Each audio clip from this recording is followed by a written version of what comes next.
students, welcome to this lecture of class plus 2 from the unit polymer.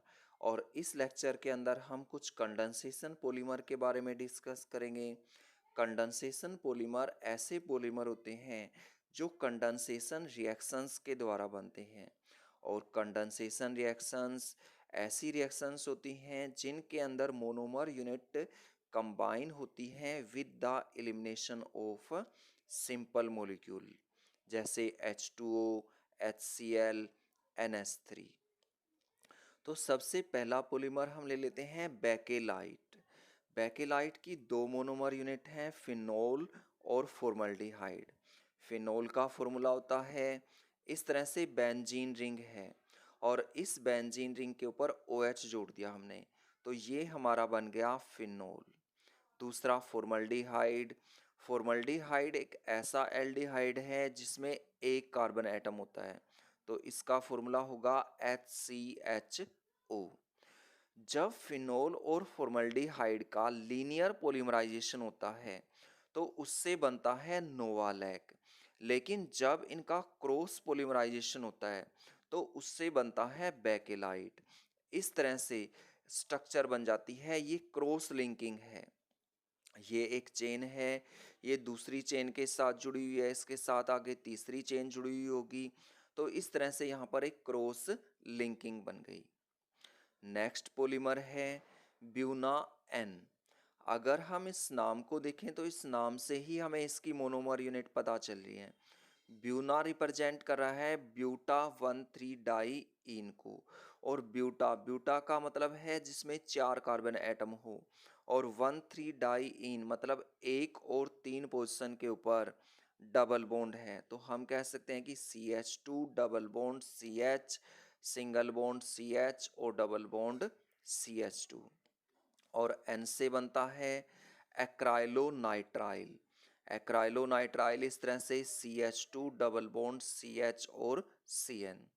जब इनका polymerisation होगा तो जो डबल बॉन्ड है वो सिंगल बॉन्ड में चेंज हो जाएगा और सिंगल बॉन्ड डबल बॉन्ड के अंदर चेंज हो जाएगा, और दोनों मोनोमर यूनिट एक दूसरे के साथ कंबाइन होकर ब्यूना एन की फॉर्मेशन कर देंगी। नेक्स्ट पॉलीमर है मेलमैक, और इसकी जो मोनोमर यूनिट का नाम है वो भी इसके नाम से ही मिलता जुलता है।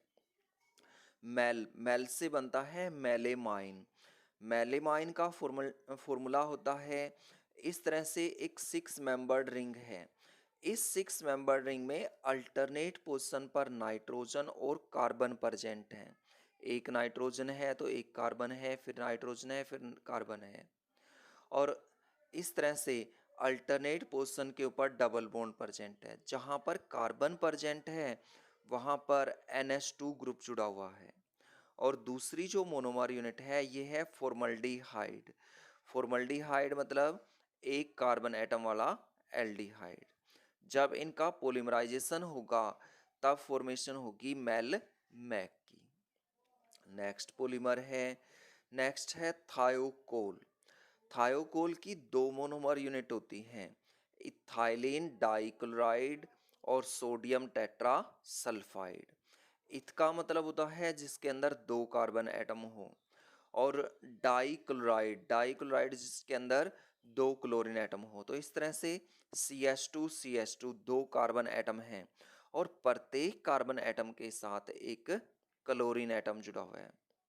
सोडियम Na सिंबल होता है, और टेट्रा सल्फाइड मतलब जिसमें 4 सल्फर एटम हो, तो Na2S4 इसका फॉर्मूला हो गया। जब पॉलीमराइजेशन होगा तब यहाँ से NaCl का रिमूवल होगा।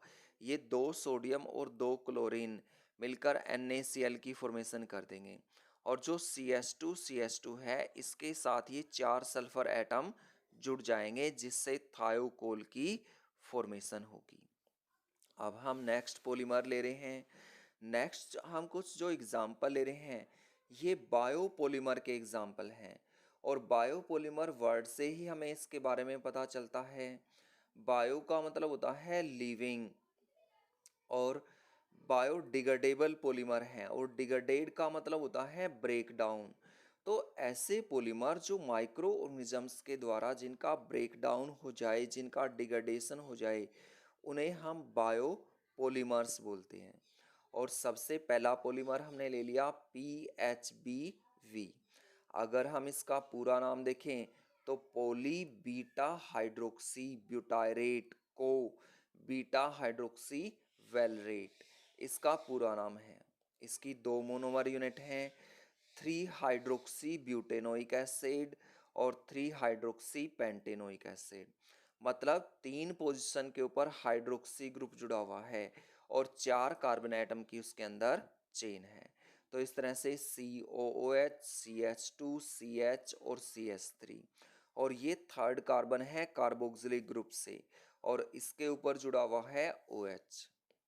दूसरी है 3 हाइड्रोक्सी पेंटेनोइक एसिड। तो तीसरे कार्बन के ऊपर हाइड्रोक्सी मतलब OH ग्रुप जुड़ा हुआ है और 5 कार्बन एटम की इसके अंदर चेन है। तो इस तरह से COOH, CH2, CH ये थर्ड कार्बन हो गया जिसके ऊपर OH ग्रुप जुड़ा हुआ है और CH2, CH3। जब पोलीमराइजेशन होगा तो पोलीमराइजेशन से यहाँ से H और यहाँ से OH इसमें से रिमूव होगा और जिससे फॉर्मेशन होगी PHBV की। तो ये हमारे पास बन गया PHBV। नेक्स्ट पॉलीमर हम ले रहे हैं नाइलॉन 2 नाइलॉन 6। नाइलॉन 2 मतलब इसकी जो मोनोमर यूनिट है उसके अंदर 2 कार्बन एटम हैं और इसकी मोनोमर यूनिट है ग्लाइसिन। ग्लाइसिन का फॉर्मूला होता है COOH, CH2 और NH2। दूसरा है नाइलॉन 6। नाइलॉन 6 की मोनोमर यूनिट होती है अमीनो कैप्रोइक एसिड और इस मोनोमर यूनिट के अंदर 6 कार्बन एटम होते हैं। इस तरह से CH2 5 है, एक तरफ कार्बोक्सिलिक ग्रुप जुड़ा हुआ है, एक तरफ अमीनो ग्रुप जुड़ा हुआ है। जब ये दोनों मोनोमर यूनिट कंबाइन होती हैं तो अमीनो ग्रुप से H और कार्बोक्सिलिक ग्रुप से OH का रिमूवल होता है और इससे बन जाता है नाइलॉन 2 नाइलॉन 6। नेक्स्ट पॉलीमर है पॉलीग्लाइकोलिक एसिड, पॉलीलैक्टिक एसिड। अगर यहाँ से पॉली वर्ड को हटा दें तो ग्लाइकोलिक एसिड और लैक्टिक एसिड रह जाता है और ये दोनों इसकी मोनोमर यूनिट हैं। ग्लाइकोलिक एसिड का फॉर्मूला होता है इस तरह से, एक CH2 है, इसके एक तरफ कार्बोक्सिलिक ग्रुप जुड़ा हुआ है, एक तरफ हाइड्रोक्सी ग्रुप जुड़ा हुआ है। तो ये फॉर्मूला बन गया ग्लाइकोलिक एसिड का। दूसरा है लैक्टिक एसिड। तो लैक्टिक एसिड का फॉर्मूला होता है इस तरह से, इसमें ग्लाइकोलिक एसिड के फॉर्मूले में थोड़ा सा चेंज कर दिया, CH2 को CH में चेंज करके एक CH3 चेंज जोड़ दिया इसके साथ। तो हम कह सकते हैं कि इस तरह से COOH, फिर CH और CH3 और इस CH के साथ OH जुड़ा हुआ है।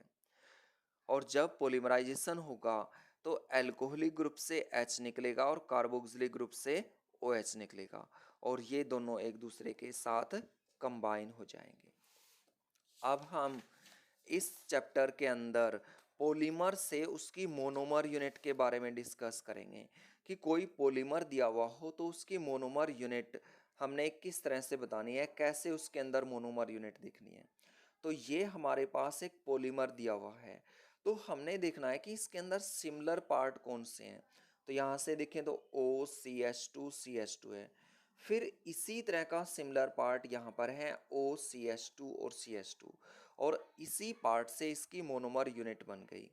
अगर हम इसको इस तरह से जोड़ दें यहाँ पर तो यहाँ से क्या बन जाता है, इथाइलिन ऑक्साइड बन जाता है और इसका एक नाम और है जिसे हम ऑक्सीरेन बोलते हैं।